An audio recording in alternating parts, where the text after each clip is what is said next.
주님은 세례를 받으시고 이제 공생활로 접어들면서 성령의 인도로 광야에 나가 악마의 유혹을 받게 됩니다. 이 유혹은 예수님의 공생활 내내 이어지는 것들입니다. 이는 비단 주님만이 아니라 우리 삶에서도 여전히 겪게 되는 유혹들입니다. 이 유혹에 넘어지게 되면 하나님의 길에서 벗어나 죄인의 길, 곧 하나님을 대적하는 삶이 됩니다. 야고보서는 이렇게 말하고 있습니다. 유혹을 당할 때 아무도 하나님께서 나를 유혹하신다는 말을 해서는 안 된다고 말하고 있습니다.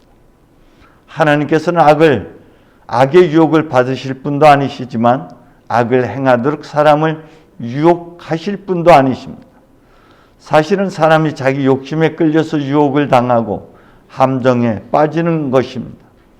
욕심이 잉태하면 죄를 낳고 죄가 자라면 죽음을 가져온다고 말씀하고 있습니다. 그러니 여러분 속지 마십시오. 유혹은 결핍에서 나오는 겁니다. 그 결핍 중에도 사랑과 인정과 관심의 결핍, 또 경제적인 결핍 여러 가지가 있을 것입니다. 그 결핍으로 인해서 탐욕이 생기고 그리고 분노가 생겨나게 되죠. 이러한 유혹은 상위적 욕구로 나타나고 때로는 하위적 욕구로 나타나기도 합니다. 상위적 욕구로 나타난다는 것은 하나님에 대한 그리움과 갈망으로, 반면에 하위적 욕구라는 것은 육체적인 욕망으로 나타나게 되는 것이죠. 앞서 말씀하고 있는 대로 자기 자신에게 속는 결과가 되는 것이죠. 아마도 적어도 내 생각에는 그럴 것 같아서 등등의 생각에 속아서 우리가 유혹에 빠져들게 됩니다. 성장 과정에서 어떤 결핍을 경험했는지가 대단히 중요합니다. 그 결핍이 유혹의 근거가 되기 때문에 그렇습니다. 육체적인 결핍의 경우에 상대적 비교의식에서 나타나는 경우가 대단히 많습니다. 절대적 빈곤이나 결핍이라기보다는 상대적 빈곤과 결핍이라고 말할 수가 있을 것 같습니다. 때문에 주님은 이 유혹의 뿌리, 그 근원을 제거하기를 원하고 있습니다. 그래서 지난 여정을 돌이켜보라고 신명기서를 통해서도 말씀하고 있죠. 신명기서는 그렇게 말씀하고 있습니다. 너희는 지난 40년간의 광야에서 너희 하나님 야훼께서 어떻게 너희를 인도해 주셨던가 더듬어 생각해 보아라. 이는 사람이 빵만으로 살지 못하고 야훼의 입에서 떨어지는 말씀을 따라 산다는 것을 가르쳐 주시려는 것이다. 지난 40년 동안 너희 몸에 걸친 옷이 떨어진 일이 없었고 발이 부르튼 일도 없었다. 너희 하나님 야훼께서 사람이 자기 자식을 잘 되라고 고생시키듯이 그렇게 너희를 잘 되라고 고생시킨 것이니 이를 마음에 새겨두라고 신명기는 말씀하고 있죠. 무엇보다도 중요한 건 일생 돌아보기를 통해서 우리는 결핍이라고 느꼈고 그래서 우리는 불평과 원망으로 가득 찬 광야의 삶이었지만 깊이 성찰하고 더듬어 보면은 하나님께서 입히시고 먹이시고 그 고난과 그 시련의 때를 잘 넘기시는 은총, 오직 은총밖에 남지 않습니다.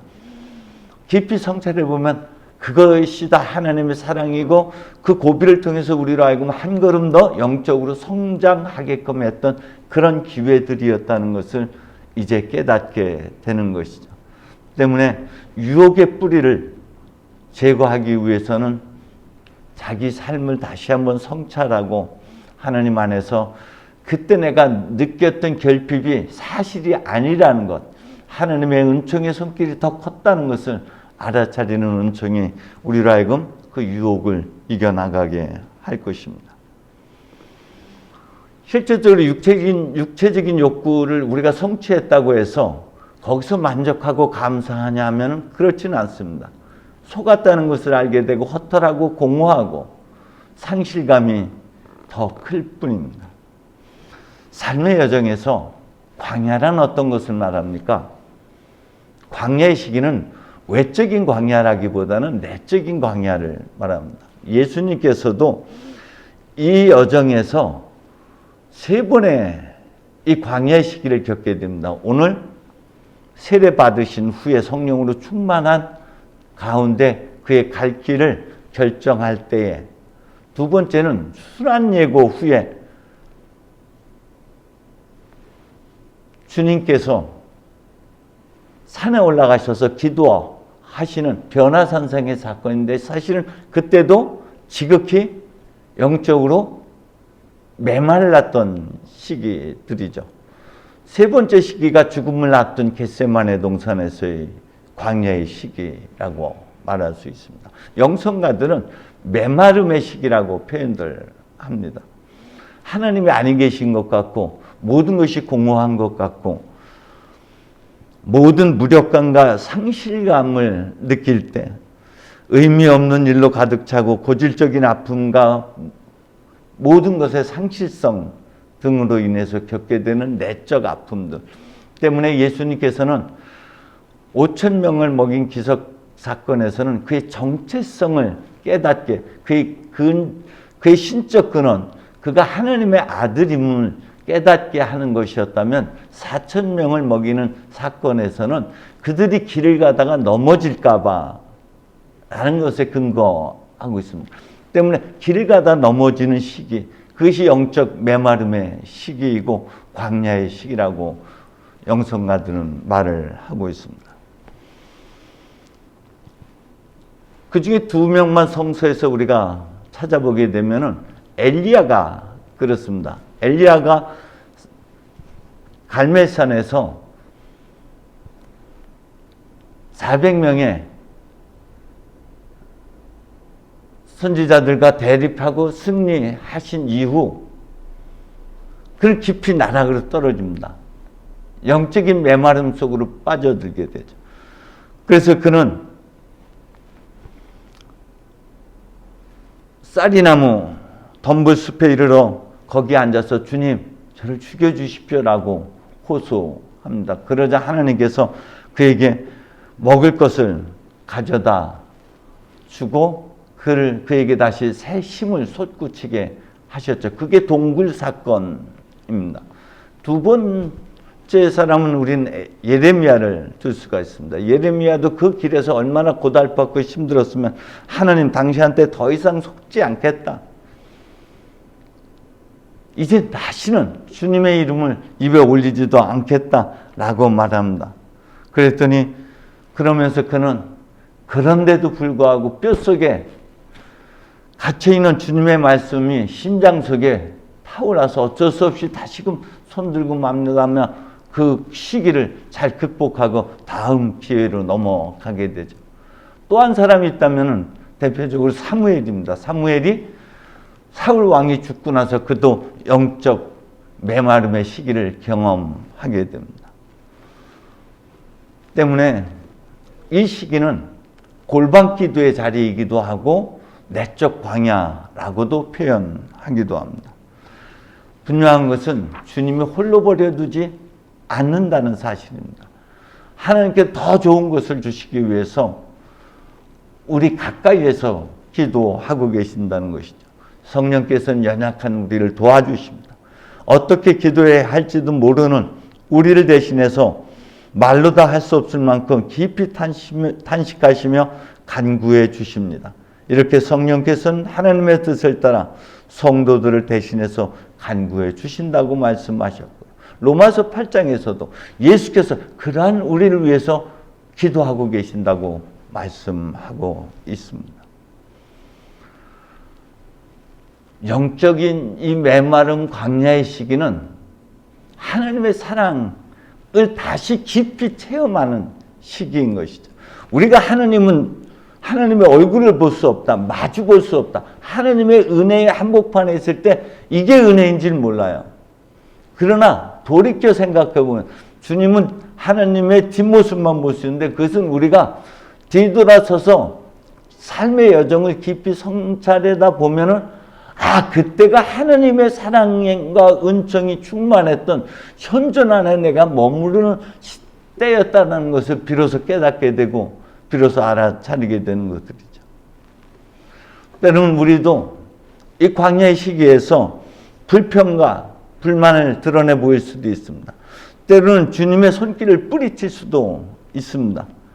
그러나 인내심을 가지고 기도가 되든 안 되든 깊이 침묵 속에 머물러 있으면은 비로소 하나님께서 어느 한순간 당신의 깊은 사랑을 깨닫게 하시고 체험케 하시고, 그것이 하나님의 사랑이었고 그것이 은총이었고 그것이 우리를 성숙의 자리를 이끄는 시간이었음을 깨닫게 됩니다. 유혹은 어떻게 시작됩니까? 이건 창세 이래 지속되었던 것들입니다. 우리 인간의 생각이 자꾸 덧붙여져서 문제예요. 먹지 말라 그랬는데 만지지도 말라 라는 것이 덧붙여지고요. 그리고 그 유혹에 따라서 과연 쳐다보니 먹음직하고 보기에 탐스러울 뿐더러 사람을 영리하게 해줄 것 같아서, 그 느낌 때문에 그 생각에 속아서 결국 넘어지게 됩니다. 사단은 예수님이 가장 시장하셨을 때 이 돌도로 빵이 되라고, 네가 하나님의 아들이거든. 자기의 어떤 신원, 자기의 정체성을 뛰어넘는 것, 성경에서는 하나님처럼 행동하라고 요구하고 있는 것이죠. 주님은 빵으로만 살 것이 아니라 말씀으로 살아야 한다고 말씀하고 있습니다. 사실 우리 인간이 가장 많이 겪고 있는 유혹 중에 하나가 바로 무엇을 먹을까, 무엇을 마실까, 무엇을 입을까인 것이죠. 하나님께서는 우리에게 먼저 하나님의 나라와 의를 구하면 그 모든 것을 채워주겠다고 말씀하고 있죠.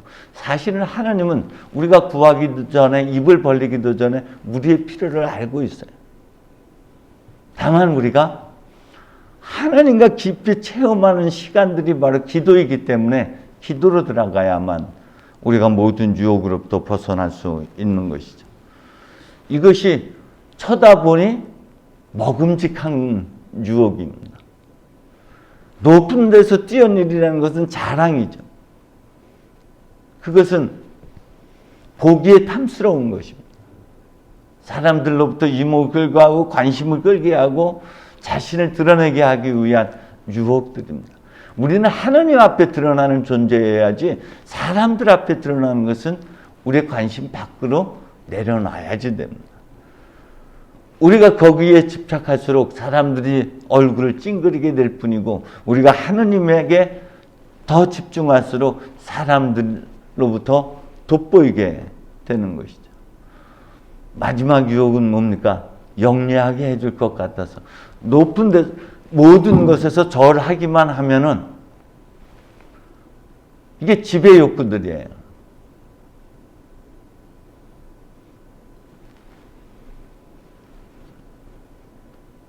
우리가 하나님의 자리에 서려고 하는 그런 교만의 욕구들인 것이죠. 특히 우리가 기억해야 될 것은 누가에서는요, 사단이 떠나고 다 함께를 노리며 떠나갔다고 했습니다. 예수님도 또 우리의 신앙의 선조들도 끊임없이 이 유혹을 받으셨고, 이 유혹을 말씀으로 이겨나가고 기도로 이겨나갔듯이 우리도 사순절 기간 깊이 자신의 내면을 성찰해 가면서 나에게 부족했던, 내가 결핍이라고 느꼈던 것들이 무엇인지, 그때 하나님께서는 어떤 은총으로 나를 채워주시는지를 깊이 성찰할 때 이 유혹으로부터 벗어나서 끝까지 주님께서 원하시는 그런 길을 갈 수 있으리라 그렇게 믿습니다. 성부와 성자와 성령의 이름으로.